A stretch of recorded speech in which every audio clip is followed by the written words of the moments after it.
that's loaded with flavor doesn't have to involve preparing a huge meal. Yeah, Chef Christina Dimacali from Clean Your Plate is here with 2 delicious ideas for hors d'oeuvres. Hors d'oeuvres. Now, normally we're thinking when we have company, we're cooking dinner, but you're thinking hors d'oeuvres here. I'm thinking hors d'oeuvres. I'm saying keep it simple, keep it exciting, have a large variety of things to make for a party. Okay. So I'm doing a cooking class coming up called Small Bites, Big Flavor. We're going to do some sweet, some savory, some spicy. We're going to start off today doing a little savory with an Asian slaw. Wonderful. Topped with some nice tuna. So what do you have here? We've got some Napa cabbage that we're starting out with. So easy, so ridiculously easy. We're going to do Napa cabbage. You can buy that in the bag already. You can buy that on the bag if that's what you want to do, Lori. That's what I want to do, Christina. She's into the 30-minute meal. Okay. Christina. Well, this is going to be so quick. It's ridiculous. We've got some celery. We've got some shredded carrot. And we'll do a little bit of sliced red grapes for a little sweetness for something different. We'll also do some cilantro. Oh, it already looks I know. really it yummy. looks colorful. All the colors. And that's really what you want. And we're going to do a super light dressing. So it's just a little pinch of salt. We've got sesame oil for the Asian.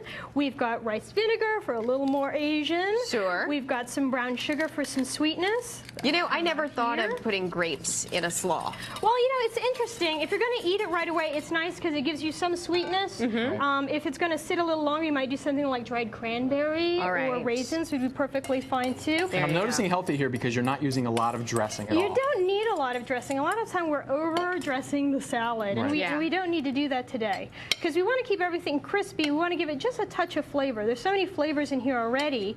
We don't need to add a lot of moisture to it. That looks great. So at this point, you would let this sit for maybe 10-15 minutes, let all the flavors meld together. And what I did ahead of time, I did a little Asian tuna loin. This is just a 1/4 pound of tuna. Put a little sesame seed, salt, and I seared it in the pan for 1 minute, 2 minutes at most. Because that's all you do when you're preparing tuna. Right, it's sushi grade tuna. Right, because we get this in the restaurant and we love to eat it, but we're scared to cook this at home. Yeah, no need to be scared. Just make sure you ask the fishmonger you want sushi grade tuna. Sure. So you can sear it real quick and eat it right away. You could serve it like this in a Japanese spoon. Little slaw, little tuna. 1 bite. And presentation is everything, even when you're at home. Presentation's everything. We love good presentation. That looks when you're great. having a party, you want it to look good because it makes you want to eat it. Yes, and now you also have a little dessert for the party, we gotta right? do the sweet. So what we did some egg whites, okay, whipped up till they're nice, soft peaks. Now, how do you get them like that? Well, there are a few different things. We talked about it in the chef's tip. Years of experience. Yeah, right? Well, one thing you can do is use an electric beater. Okay. Okay, because your arm might get a little tired, right? Yeah. But when you get it up to a nice soft peak like this, what you're going to do is add sugar a little bit at a time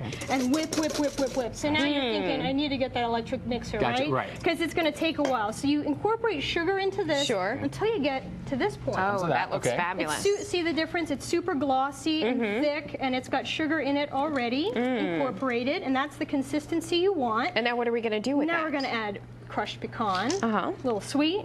We're going to add a little vanilla because you gotta need a little vanilla. Yeah. We're gonna fold that in together, and this is your cookie dough batter. Okay. No flour needed. It's just a meringue. So it's just beaten egg white. But and will we little have bit to of bake sweetness. it? Yeah. What does it turn into? We're getting there. We're getting there. Okay. Okay. So there's a couple things. This is like cookie dough. You could drop it with a spoon, you know, onto. And egg whites are safe to do this. plate. Can you eat it in advance? You probably shouldn't do that, but. Are you all right? Jameson's a risk taker, so you know. Why we'll shouldn't let him do that. Why shouldn't you do We'll call that? the ambulance later. No, well, because they're room temperature. Oh, okay. Okay. How you feeling? Are you okay? A little lightheaded. We'll call paramedics later. Now, the other thing you can do is pipe it in a pastry bag, and you can just, you know, pipe it and get all fancy. We can do a J for Jameson if it's his last meal. Yeah, yes. Okay. Let's do that. We could do that. Now here's the tricky part. We also sometimes call these forgotten cookies because you turn the oven to 375. You pipe the batter, you put it in the oven, shut the oven off. Leave it alone for at least 2 hours, sometimes overnight. Okay, Christina, you have a cooking class coming up in a couple of weeks, right? Right. The cooking class is coming up. It's called Small Bites, Big. You eat, you get all the recipes, and you also get a store discount. Christina Dimacali, thank you so much. And of course, the recipes are available on our website, NBC10.com/10. We're back after this. Hopefully, Jameson will be back.